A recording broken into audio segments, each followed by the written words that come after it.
आज काय करूया, मसाला पाव. मसाला पावसाठी काय बेसिक तयारी करून घेतली. मी कांदा बारीक कापून घेतला, सिमला मिरची बारीक कापली, टोमॅटो बारीक कापले. एका बाजूला कढई गरम करत ठेवली, त्यात थोडं तेल टाकून कांदा टाकला. कांदा थोडासा ब्राऊन होईपर्यंत भाजून घेतला. त्यात आला लसूणची पेस्ट, सिमला मिरची टाकली, टोमॅटो टाकला आणि मीठ टाकलं. मीठ टाकून चांगलं परतवून घेतलं ते.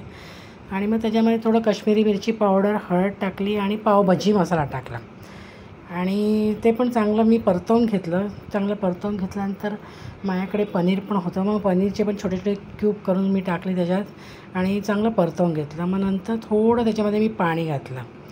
पाणी घालून ती एका बाजूला मंद गॅसवर मी भाजी शिजत ठेवली, कारण तो मसाला सगळा त्या पनीरला पण लागेल आणि तो एकजीव होईल की तो पावामध्ये स्टफ केल्यानंतर तो छान लागतो.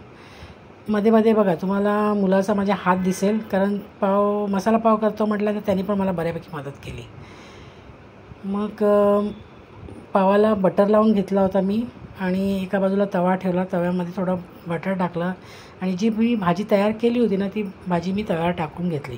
थोडे पाव आधीच मी दोन्ही साईडला भाजून घेतले होते आणि भाजी पण छान तव्यावर गरम म्हणजे परतवून घ्यायची.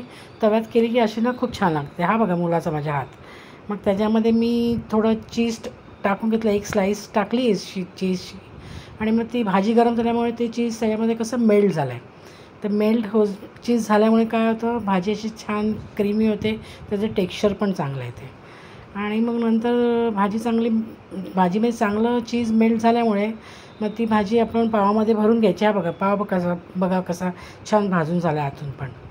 आणि भरपूर अशी भाजी चांगली भरून घ्यायची आहे, म्हणजे कसं त्या मसाला पावला टेस्ट खूप येते.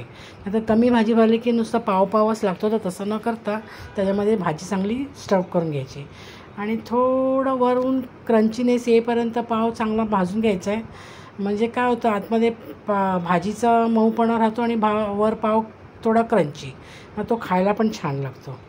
मग काय मुलांच्या आवडीचा पदार्थ असल्यामुळे मुलांना करून दिल्यानंतर त्यांनी काय फटाफट फडशाच पाडून टाकला मसाला पावचा. आता हे वरून थोडंसं मी चीज टाकते, कारण आतून जास्त टाकल्यामुळे वरून फक्त मी डेकोरेशनसाठी थोडंसं चीज टाकून घेतलं आहे. हे बघा मसाला पाव रेडी झाले. तुम्हाला पण आवडली असेल माझी रेसिपी. सिंपल आणि साधी आहे. आवडली असेल तर नक्की करून बघा आणि माझ्या चॅनलला लाईक करा, सबस्क्राईब करा, बेल आयकॉनला क्लिक करा आणि माझी रेसिपी तुम्हाला नक्कीच आवडली असेल. हे बघा करून बघा, आवडेल तुम्हाला पण. थँक्यू.